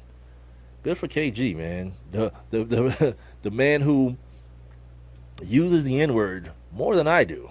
He's a great connoisseur of that word. Good for him too.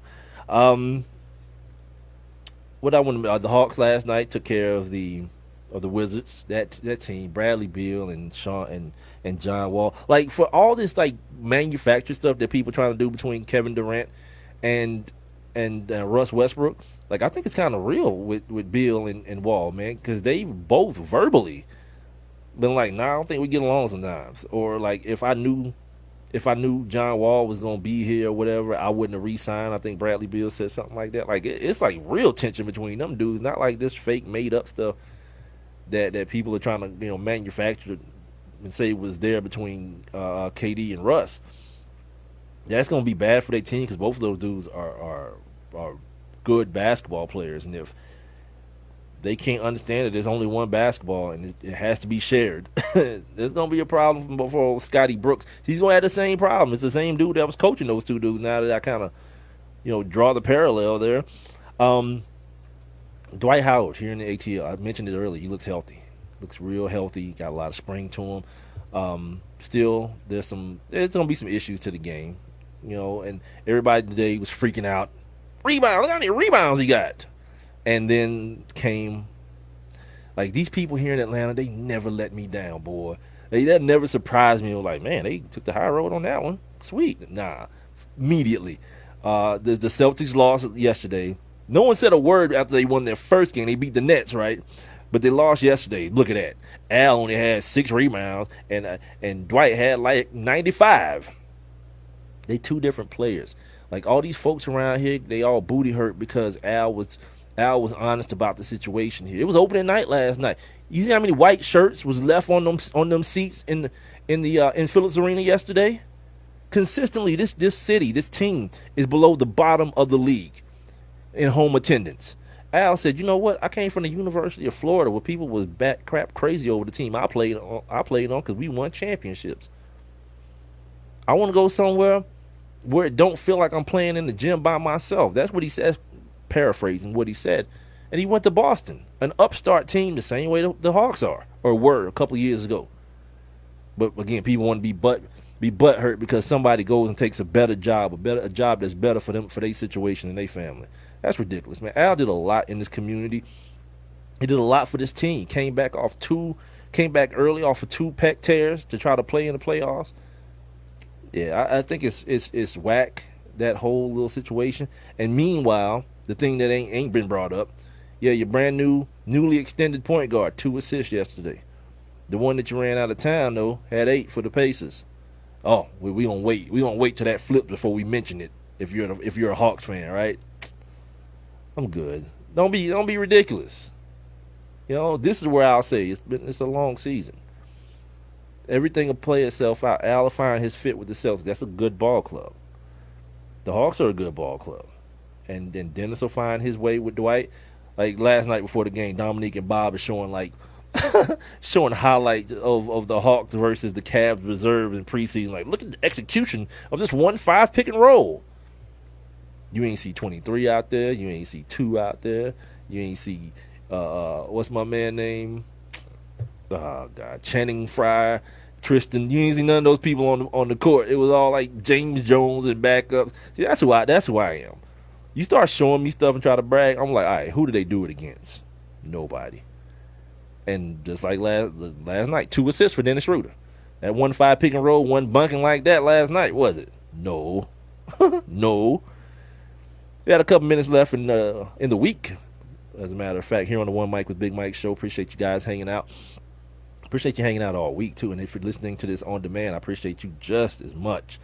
Speaking of on demand, you can catch the show on demand if you missed any of it. You can catch it on Spreaker, the Spreaker app, TuneIn, One Mic with BigMike.com, iTunes, iHeartRadio, Stitcher, Google Play Music, and the YouTube for the on-demand video and, of course, the audio as well. All weekend long, I'll be on Twitter and Instagram and on Facebook, unfortunately, so you can follow me there at the number 1 MICWITHBIGMIKE. Same handle, all three. And you can continuously use the text line if you want to. All weekend long, 404. I won't respond to your text. Like, I won't text you back. We're not going to do that. But I'll see your text, and then I'll read it on the show. I'm trying to pull it up right now. And I'll read the text on the show, the following show. Yeah, I'm not texting back and forth with strangers like a weirdo.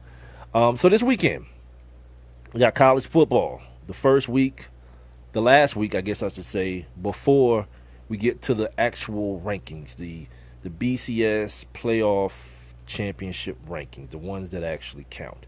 And the game, I'm going to give you the games that you need to watch this week. You can watch what you want to, but I'm just going to tell you the ones that matter. That's going to be good.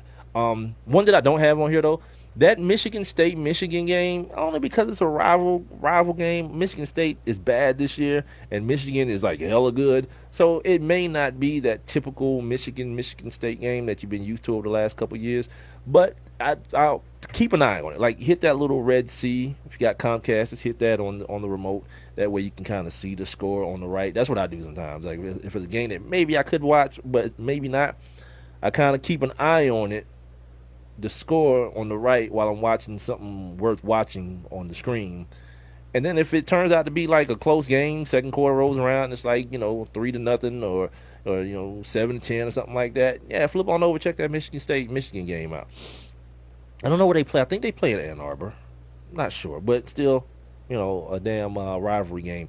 West Virginia, Oklahoma State. That West Virginia team has snuck up to number 10 in the nation while nobody's looking.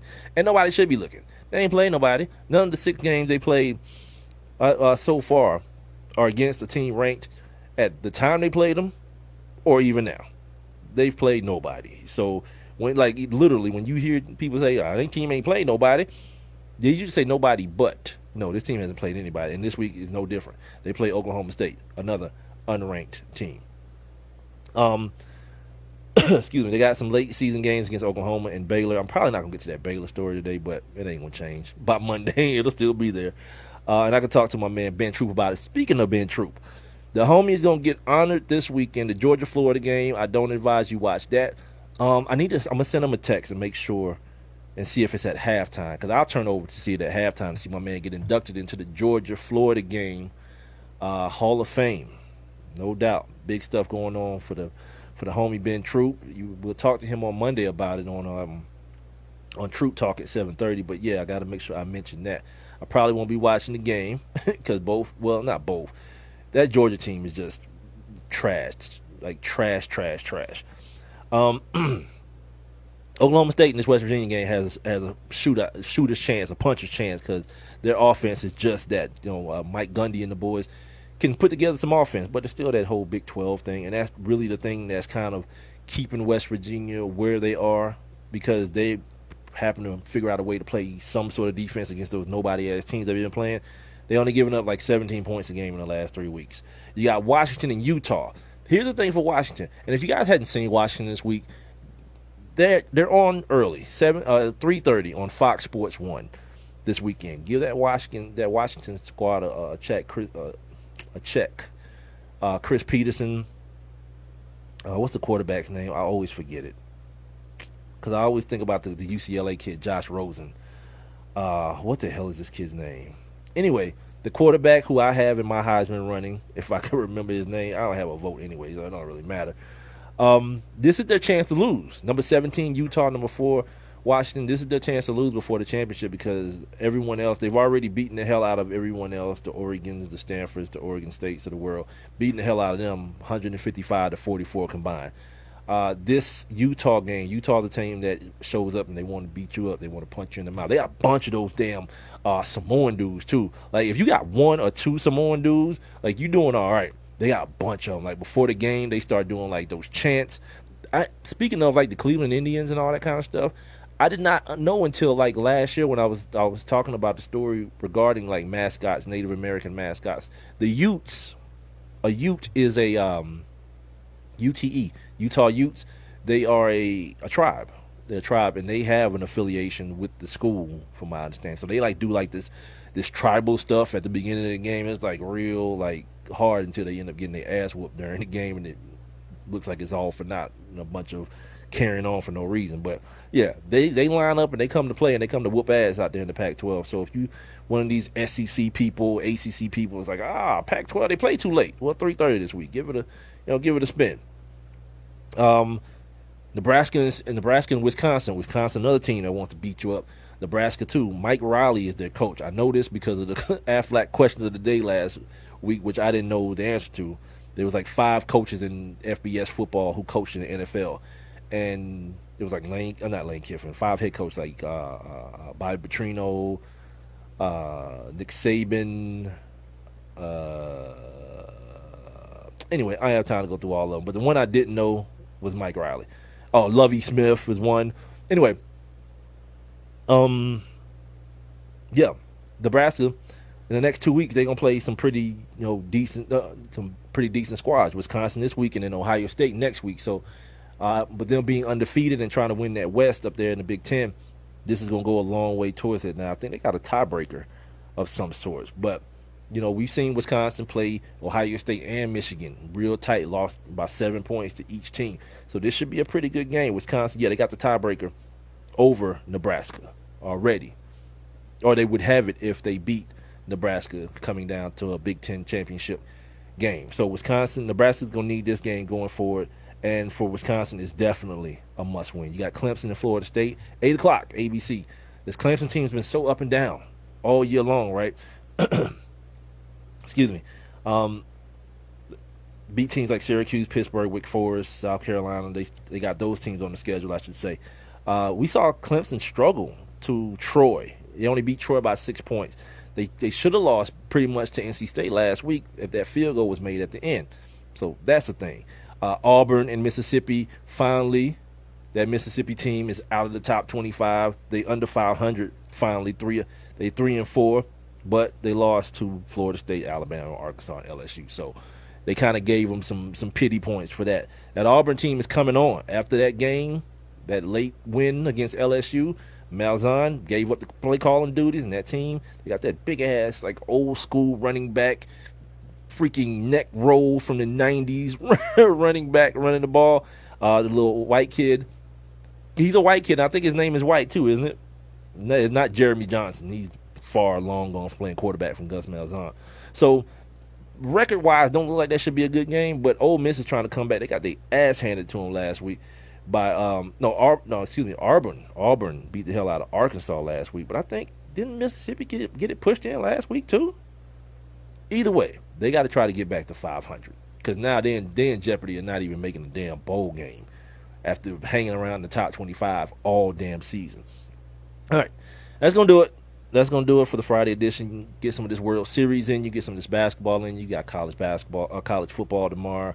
I'm seeing like people like my man Deshaun Tate, Vashti Hurt from CarolinaBlitz.com. They doing their best, boy. LSU. Yeah, hell yeah. How did I not? Thank you, I am no nose. Freaking Leonard Fournette ran for 300 on these dudes last week. Of course. Duh. Yeah, they posting about college basketball and all this kind of stuff. Holler at me in February. Holler at me at conference championship time, man. I ain't got time for no college basketball right now. Ain't nothing to pay attention. Nothing to see here. Nothing at all. Anyway, man, I mentioned it at the beginning of the show, and I'm going to mention it at the end here. On Monday, some of you guys going to be out celebrating Halloween. You're going to be out with your babies, with your kids. Please, please, please, please, I beg of you, keep an eye on them. And I don't mean just keep an eye on them. I mean keep a real eagle eye on the babies, man. Like around here, a couple years ago, a little girl got hit by a car. No foul play involved, man. Her mom just kind of turned around for a second. The guy who hit her was just, I think, coming home from work or leaving to go to work or something of that nature. He wasn't drinking. He wasn't on no drugs or nothing. Just a bad situation happened. The worst of worst situations. So, take your babies out, dress them up, go get them some candy and all that kind of stuff.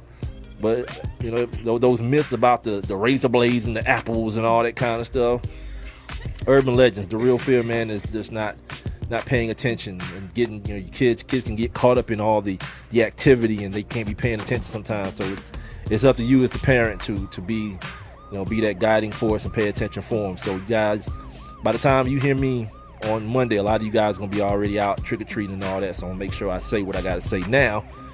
So y'all be safe, get out there, do your thing, and I won't be out there. Don't knock on my damn door either. I'm gonna take it as a sign of aggression. Anyway, man, appreciate you guys hanging out. Don't forget, I'm on demand on Spreaker, the Spreaker app. Tune in. One Mic with Big Mike, iTunes, iHeartRadio, Stitcher, Google Play Music, YouTube. Subscribe to all that stuff. And I'll catch you guys on Monday. Have a good weekend.